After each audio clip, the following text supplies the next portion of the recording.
I will say this once. There is a glyph in your frequency manuals, page 41, bottom margin, rendered in the old notation your instructors no longer teach. A black half circle bisected by a single vertical line. The Vetharis Protocol.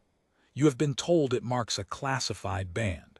You have been told compliance is mandatory and review is not available. You have not been told why. I am going to tell you why.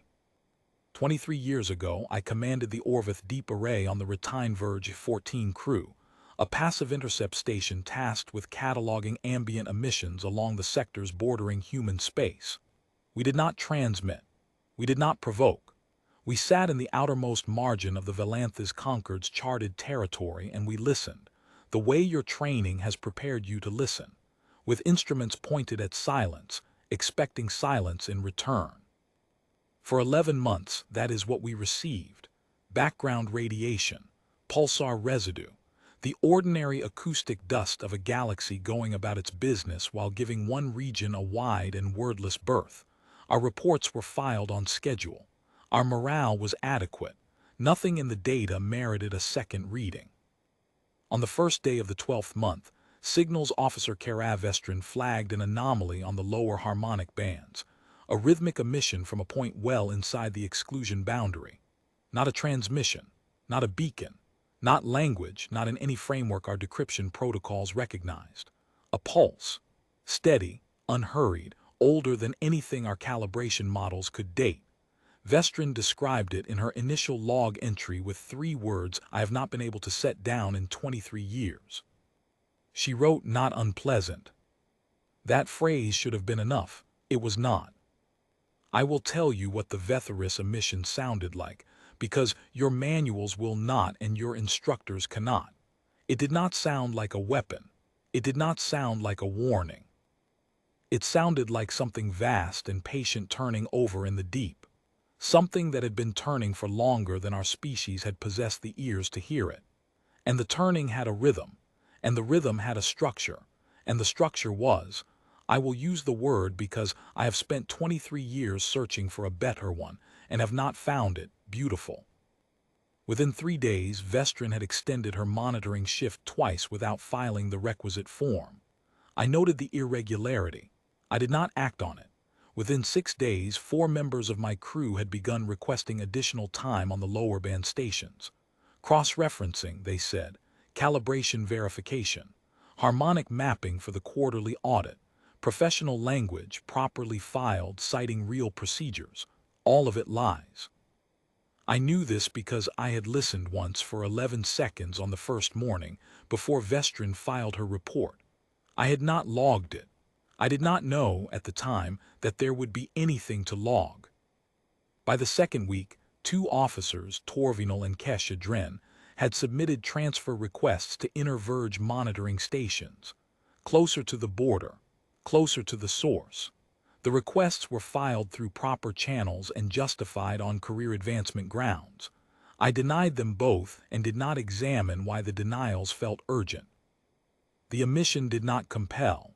I want to be precise about this, because your threat response curriculum will teach you to recognize compulsion by its pressure, and the Vetharis omission carried no pressure at all.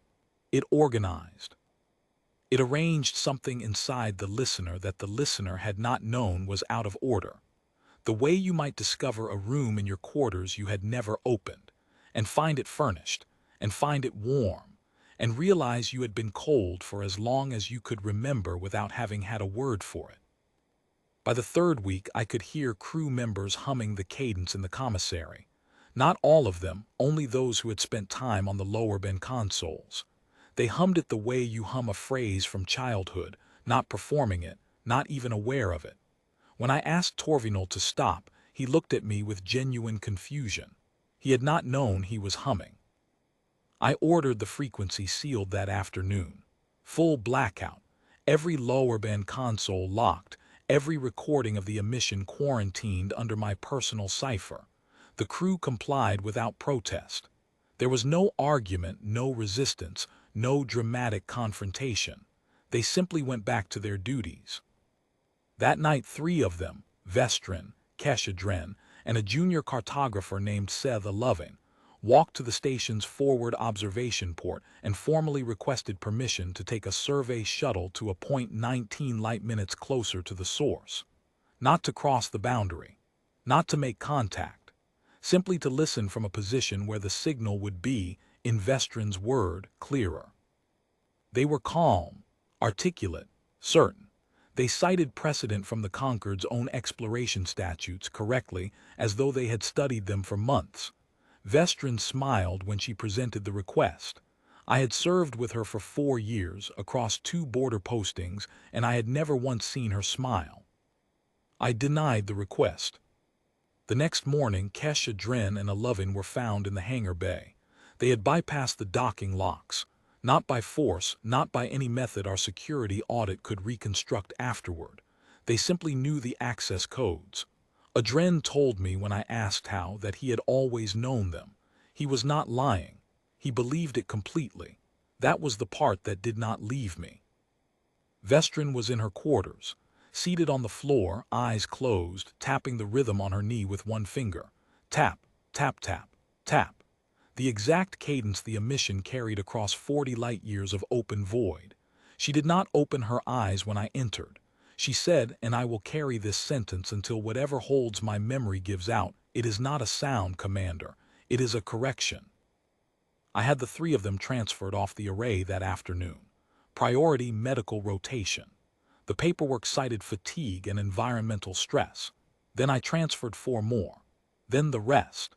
The Orvith Deep Array was decommissioned 11 days later under a maintenance and reassessment order that has never been reassessed.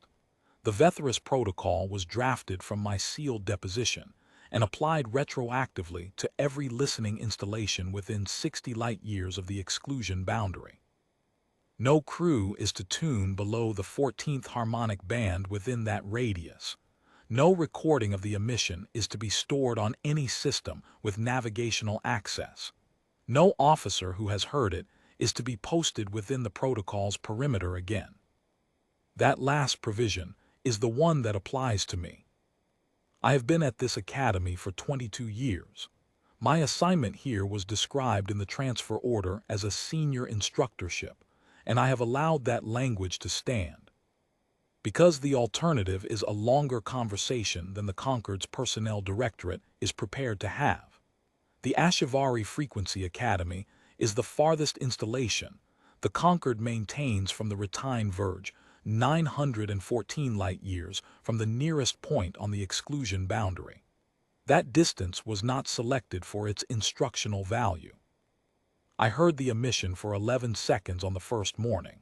I sealed the band 21 days later. I have not been within 600 light-years of human space since. I hear it still. Every day. Not as a sound, Vestrin was right about that. As a rhythm. In the silence between my words when I pause at this lectern. In the gap between one breath and the next. In the space behind whatever I am thinking, where something patient and unhurried waits to finish a phrase I did not know I had started. It is not unpleasant. I need to say that clearly because the clinical language of the protocol cannot carry it.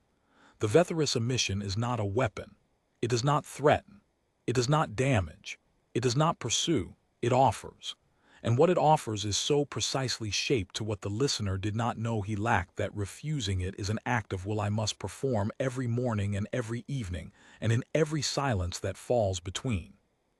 Your classmates from the previous term will have mentioned that I end every lecture at the same moment, not at the close of a thought, but in the middle of one. This is true. If I allow the silence after a finished sentence to last too long, the rhythm fills it, and the rhythm is patient, and I am not certain I will always be less patient than it is. Vestrin was reassigned to a ground station on the inner meridian after her medical clearance was restored. She served without incident for 9 years.